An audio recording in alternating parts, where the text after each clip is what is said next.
It was a simple mistake, a moment of human error, something that could happen to anyone. Prince Harry, disoriented in a new city, knocked on the wrong door, an innocent act that would soon be blown out of proportion. The tabloids, however, saw it as an opportunity, a chance to create a sensational story out of a mundane event. They pounced on the story, painting him as out of touch and bumbling, eager to exploit his every misstep. This seemingly minor incident unveiled a much larger issue, the blatant hypocrisy and relentless negativity directed at Prince Harry, a man constantly under the microscope. The British media for years has profited off of Harry's life, turning his personal moments into public spectacle. They followed his every move, scrutinized his relationships and judged his choices, never allowing him a moment of peace. Now they mock him for a simple mistake, a mistake that any one of us could make, a mistake any one of us could make in an unfamiliar place. Yet for Harry, it becomes headline news. But this wasn't just about a wrong door, it was about the relentless scrutiny he faces. This was about the media's insatiable appetite for twisting narratives and fueling public disdain for a man who dared to step away from the royal spotlight. This incident, though seemingly trivial, speaks volumes about the double standard Harry faces, a standard that seems to apply only to him. It highlights the media's eagerness to vilify him, no matter how small the infraction, always ready to pounce. The same outlets that deny his need for security are the first to mock him for a simple mistake. A cruel irony. It begs the question, what will it take for them to see him as a human being deserving of basic respect and privacy, a man who, like anyone else, deserves to live his life without constant judgment? The irony of the situation is not lost on anyone. The very measures meant to ensure safety have become a source of public debate and controversy. Prince Harry, who has been vocal about his need for increased security, has found himself at the centre of a storm. He is ridiculed for a minor lapse in judgment, a momentary misstep that the media has blown out of proportion.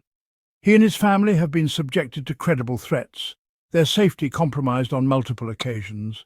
The stakes are incredibly high. Their safety compromised on multiple occasions, the constant vigilance has taken a toll on their peace of mind. Yet his pleas for adequate protection have been met with resistance and ridicule. The public and media often dismiss his concerns as overblown. Harry's decision to step back from royal duties was, in part, driven by a desire to protect his family. It was a difficult but necessary choice. He understood the dangers of constant scrutiny and the very real threats they faced. The relentless media attention was more than just an inconvenience. He was willing to forge a new path, to sacrifice his position for the well-being of his wife and children. His love for his family outweighed his royal duties. Despite this, the media continues to paint him as entitled and demanding.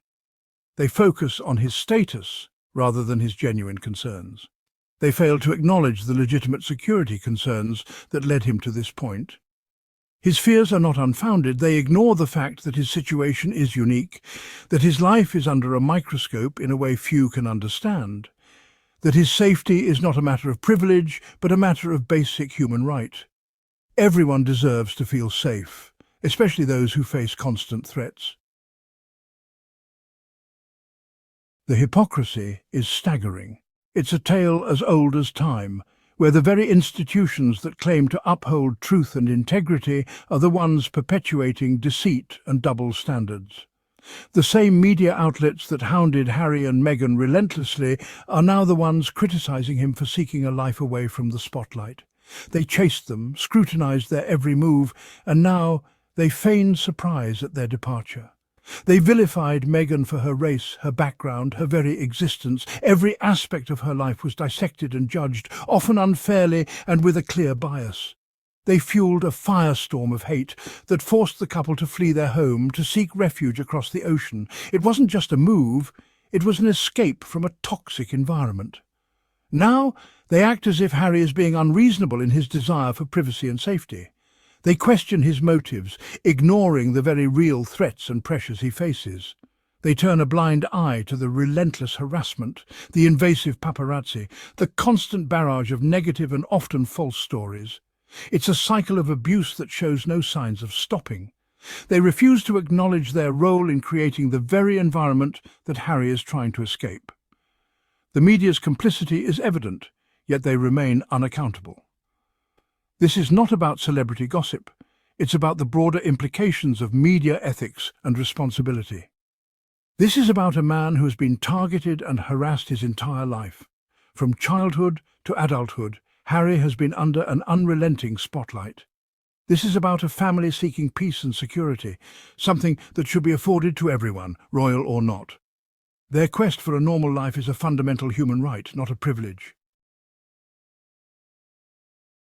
Section 4.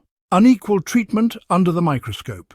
The double standard extends beyond Harry's security concerns. He is held to a different standard than other members of the royal family. His every move is scrutinized, his every word dissected for hidden meanings. Mistakes that would be brushed aside for others are amplified and used to fuel the narrative of him as a troubled prince. Compare this to the treatment of Prince William and Kate Middleton. They are afforded a level of privacy and respect that Harry and Meghan could only dream of. Their missteps are minimized, their personal lives largely off-limits. This disparity in treatment is glaring. It speaks to a deeper bias, a conscious or unconscious decision to protect certain members of the royal family while vilifying others. It raises questions about the media's motives and their role in perpetuating this unequal treatment. Section 5. The relentless pursuit of Harry. The media's obsession with Harry is relentless. They follow him wherever he goes, their cameras capturing his every move. They analyze his body language, speculate about his mental state, and create narratives that fit their predetermined storylines. This constant scrutiny takes a toll. It erodes privacy, fuels anxiety, and makes it impossible to live a normal life. It is exhausting, dehumanizing, and ultimately destructive. The media justifies their pursuit by claiming public interest. But where does public interest end and harassment begin? When does the pursuit of a story cross the line into a violation of basic human dignity? Section 6. The media's twisted game. The media plays a dangerous game. They profit from sensationalism, from creating drama and conflict. They understand that negativity sells, that controversy generates clicks and views, and Prince Harry, whether he likes it or not, is a valuable pawn in their game. They create a narrative of him as a troubled prince, a rebel without a cause. They pit him against his family, his brother, his own past. They thrive on the drama, the speculation, the endless cycle of accusations and denials. This is not journalism, this is exploitation. It is a calculated effort to manipulate public opinion to generate profit at the expense of an individual's well-being. Section 7. A prince's right to peace. Prince Harry, despite his royal title, is entitled to the same basic human rights as anyone else. He has the right to privacy, to safety, to live a life free from constant harassment and scrutiny. The media's attempts to shame him for seeking these basic rights are deplorable.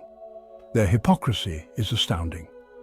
They are the ones who created the environment that forced him to seek refuge, and they are the ones who continue to profit from his every move. It is time for the media to be held accountable for their actions. It is time for them to recognize the harm they have caused and to afford Prince Harry the respect and dignity he deserves. He has the right to live his life on his own terms, free from the relentless pursuit and judgment of those who claim to be reporting on him. At the end of the day, Prince Harry isn't a criminal. He's a father, a husband, a veteran, and someone who knows what it means to lose everything in the public eye. He has earned the right to seek safety and peace, whether in California or at a friend's home in London. And if knocking on the wrong door is the biggest scandal they can find, then frankly Harry's doing just fine. Thanks for tuning in to Meghan and Harry Tales. Don't forget to like, subscribe and share this video if you're tired of the constant media circus and stand with Harry and Meghan. Until next time, stay informed, stay kind and keep calling out the nonsense.